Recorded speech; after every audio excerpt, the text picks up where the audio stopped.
Hello and welcome to the Authority of Love. This is another Family Foundation Friday with our wonderful co-host, Mr. David Walls from the Family Foundation. I'm your host, Greg Williams, and we want to welcome you as you join us as listeners or viewers. You may be doing a podcast. As our audience, we thank you and thanks for sharing it. David, glad to have you again, brother. It's good to be with you, Greg. I'm going to begin with this. I said this last week, but I certainly would appreciate prayers because next weekend, November 7th and 8th, I will be sharing at the American Family Association at the Protect Child Health Coalition. And I just want to encourage those wonderful folks to do the same thing that you do here in Kentucky, across the nation and even internationally some. So I appreciate your prayers on that. And beyond that, it's Halloween. So wherever you are with that, there's certainly some things that can be said that are scary. But there's also some fun things in that, and whether you see it as All Hallows Eve or as the thing it's become today a lot of, I hope it's a good day for you today. And we have, in line with that, an encouraging report to share as well as a scary one. So an expose that we're going to talk about on today's program. So David, with that said, let's start with the encouragement. Yeah, it's always good to start with the good news. We want to end with it too, but yeah. Well, that's right. We do have good news to share at all times. Yeah. But just an update to our listeners on an important ongoing court case. As we have discussed some in the previous weeks, Greg, Senate Bill 2, which was an important piece of legislation that passed the General Assembly earlier this year that protects our tax dollars from paying for gender transitions for convicted felons in prison. And again, that legislation was needed because of actions that our Governor Andrew Beshear, was taking, trying to seek to force our tax dollars to have to pay for that, if you can believe it. There was a lawsuit that was filed by the ACLU challenging that law on behalf of actually a convicted murderer in prison who identifies as transgender. Again, this is kind of a scary story and background. But a good outcome at this point, a good right? outcome up to this point. Yeah. There had already been an initial legal victory. A federal judge had rejected the ACLU's request to put that law on hold, and now they had appealed that to the Sixth Circuit, which is our intermediary court, important court.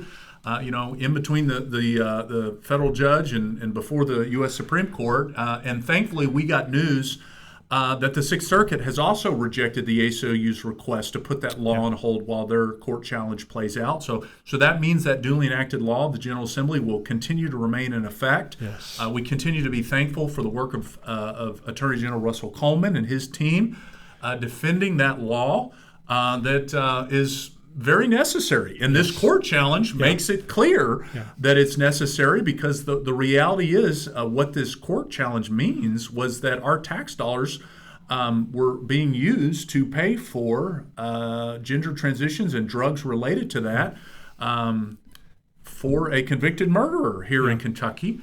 And won't go into all those details again. But just a reminder that the laws and policies that the General Assembly pass have a real effect, and in this case, I think this upholds an important principle that our tax dollars should not be wasted paying for something that is ultimately not possible. Yeah. Well, let me add to that, David, because you and I both know that once those dominoes start to fall, they want to expand it. Yeah. So not only is it a bad decision up front to try and change somebody in a way that they could never truly be changed, no matter how they look. That's a bad thing to start with. But ultimately, they use those as a slippery slope to move into other areas, even into children. Yeah. And they'll say, no, but we've already seen that in Obergefell and many things that have come from that. So, that's a very good report coming out of the Sixth Circuit Court of Appeals. Yes. And again, another reminder of the really outrageous policies that has been promoted by our governor, and he made a notable appearance in the national media this week. And that leads us to the scary expose that we want to talk about, because it truly was. And yet this seems to happen a lot.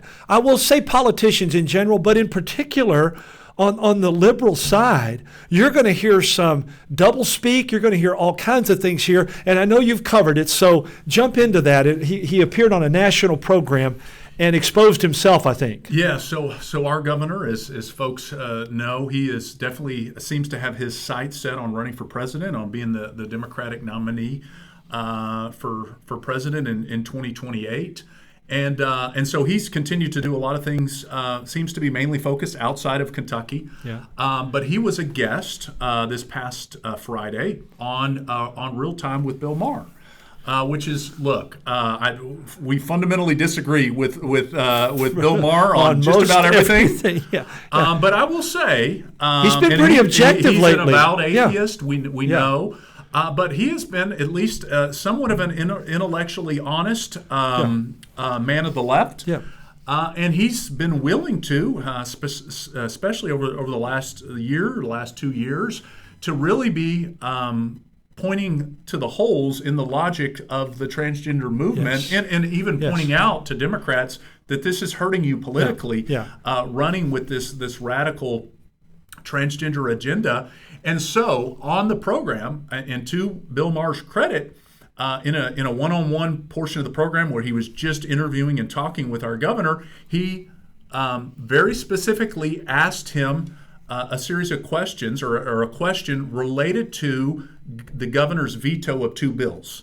One of those bills was Senate Bill 83. That was the Save Women's Sports Act that passed back in 2022, that simply just ensures that gender-confused men are not allowed to play on women's sports teams. And then he also was alluding to another bill, Senate Bill 150, from the 2023 session, that protects kids from radical gender transitions that mutilate their, both physically and chemically, their healthy bodies. And so he asked them essentially, and it was very interesting. He said, "Look, Governor Beshear, your veto of these bills might give you, a leg up, so to speak, in the nominee for for president. But where do you stand on these issues? What was your thinking in vetoing these bills?" And so, in response to that, there was about a minute and a 90-second exchange, and our governor, there's no other way to say it, promoted a number of deceptions and outright lies on his position, view, and what these bills actually do. And you have graciously, and I do mean that, you've graciously pointed out, I think you found 7 of them in that 90-second or so. You've graciously pointed them out. We'll talk about that a little more at the end. But so share with our audience what that is. Well, look, we, it's a family foundation. It wasn't just us, but we were very central to supporting and advocating for both of those laws passed and rightfully by the General Assembly. Yes. So we have a very close perspective and understanding of everything that was surrounded those issues when those issues passed, and the governor's actions in vetoing those bills and opposing those bills. So I felt really an obligation, and we're going to continue to feel an obligation as the governor is using more and more platforms to talk about his views. We want to make sure the truth gets out, because the truth is our governor has been a radical proponent of the LGBT agenda, the LGBT lobby, and willing to do so in ways that I would say sacrifice women's sports. Yes. And sacrifice the health and safety of Kentucky children. And I would go a little further. The Family Foundation takes a biblical worldview on marriage, family, parenting, and children. So you have a vested interest in this. Oh, absolutely. And we all do, really. Yes. So as this conversation continues to happen all over the country, we want to be able to bring truth and clarity into that. So again, as Greg said, I recorded a video. It's about 10 minutes long, where I probably could have found more than just 7 deceptions, but kind of 7 major deceptions. Folks can go to our website or our social media channels to see the full video. But he starts out, Greg, by saying that these bills were mean and unnecessary. And so I think one of the most important things to just say at the outset is the exact opposite is true. Yes, it is. In fact, Governor Beshear's position, the LGBT lobby's position, is what is mean here. It is mean to force girls and women to have to compete against men, to have their and to be exposed in locker rooms and bathrooms and all that goes with it. Absolutely. Yes, that is what's mean. Further than that, it's incredibly mean, and I would say evil, to try to do something to children that's not possible. Change their sex by putting them on harmful puberty blockers, cross-sex hormones, And as we know, has happened and continues to happen in other places in this country, physically mutilating, cutting off healthy body parts.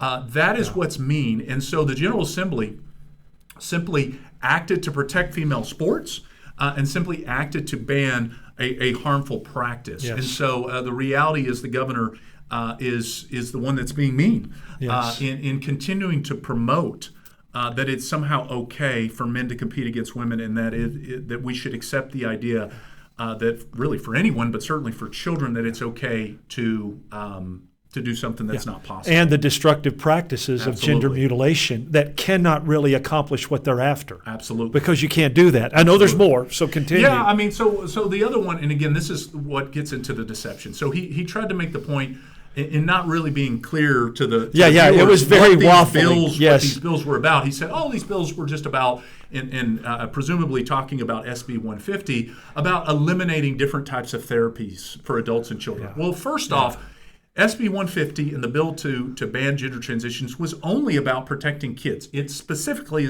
only deals with minor children. So the idea that this had to do with adults, that is a lie. Right.